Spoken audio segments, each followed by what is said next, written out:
50 दिन में बांग्लादेश में पलटी सत्ता। अब मोदी के ऐलान से वहां हड़कंप। पाकिस्तान की उड़ी नींद, क्यों भागे पाकिस्तानी। तारिक रहमान का नाम लेकर मोदी ने जो कहा, यूनुस कांपे। बांग्लादेश में 20 साल बाद बीएनपी की जीत। तारिक रहमान के पीएम बनने से भारत को क्या होगा फायदा। बांग्लादेश में इस बार जो खेल हुआ है दंग करने वाला है। किसी ने सपने में भी नहीं सोचा था कि 17 साल बाद देश लौटने वाले तारिक रहमान प्रधानमंत्री बन सकते हैं। खालिदा जिया के बेटे ने कैसे सिर्फ 50 दिन में पूरी राजनीतिक कहानी को पलट दिया, उसकी कहानी आपको जरूर जान लेनी चाहिए। वैसे तो तारिक रहमान का वहां प्रधानमंत्री बनना तय है, लेकिन उनके प्रधानमंत्री बनने से भारत को कितने फायदे होंगे, बांग्लादेश को लेकर प्रधानमंत्री नरेंद्र मोदी ने अभी से कौन सा गेम सेट कर दिया है, सब कुछ आपको बताएंगी ज्योति विनय कपूर। नमस्कार, आपके साथ मैं हूं ज्योति विनय कपूर। तो दोस्तों, बांग्लादेश में 17 साल बाद लौटे खालिदा जिया के बेटे तारिक रहमान की पार्टी बीएनपी यानी कि बांग्लादेश नेशनलिस्ट पार्टी को बहुमत मिल चुका है। बीएनपी ने 200 से ज्यादा सीटों पर अपनी जीत दर्ज की है। 300 सदस्य संसद में बहुमत के लिए 151 सीटें चाहिए थी, लेकिन बीएनपी और उसके गठबंधन ने 2/3 से ज्यादा बहुमत हासिल कर लिया। इसका सीधा मतलब यह हुआ कि तारिक रहमान अब प्रधानमंत्री बनने वाले हैं बांग्लादेश के। लेकिन इसी के साथ भारत के लिए यह बेहद मजबूत संकेत है और इसकी स्क्रिप्ट प्रधानमंत्री मोदी ने खालिदा जिया के निधन के समय ही लिख दी थी, जब तारिक रहमान 17 साल बाद बांग्लादेश पहुंचे थे।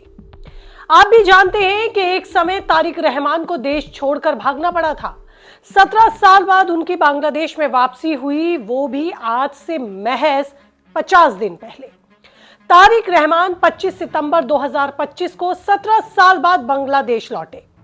खालिदा जिया की मौत के बाद वो घर आए, जनाजे में लाखों लोग जुटे और यहीं से साफ हो गया था कि अब बांग्लादेश की राजनीति में एक टर्निंग पॉइंट आने वाला है, यानी कि एक बड़ा मोड़। तारिक को पता था कि इस समय बांग्लादेश के हालात कैसे हैं और उनकी जरूरत बांग्लादेश को है। इसीलिए उन्होंने इसी मौके को अपने लिए राजनीतिक मंच बना दिया और मुद्दों को आवाम के सामने परोस दिया।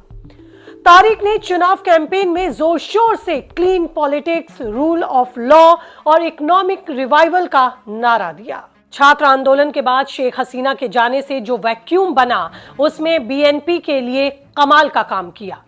एक अच्छे नेता की तलाश बांग्लादेश कर रहा था और फिर बचे इन 50 दिनों में तारिक रहमान ने ऐसी तगड़ी तैयारी और प्लानिंग की, जिसके बाद खालिदा जिया के इस बेटे के लिए इतिहास रच गया।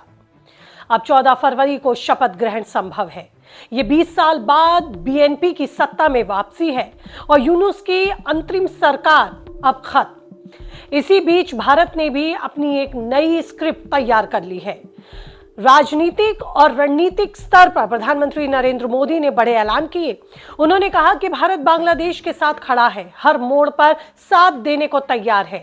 पीएम मोदी ने सोशल मीडिया पर पोस्ट किया और लिखा कि भारत एक लोकतांत्रिक, प्रगतिशील और सबको साथ लेकर चलने वाले बांग्लादेश के समर्थन में खड़ा रहेगा।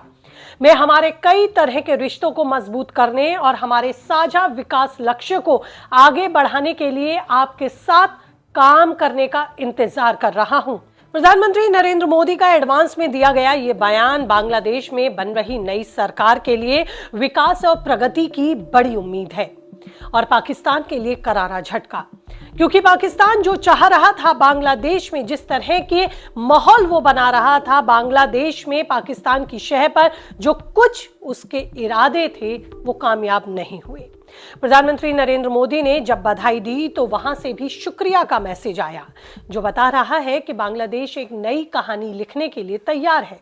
बांग्लादेश भारत के साथ खुलकर आने को तैयार है। अब सबसे बड़ा सवाल यह है कि तारिक रहमान प्रधानमंत्री बनने से भारत को क्या क्या फायदे होंगे।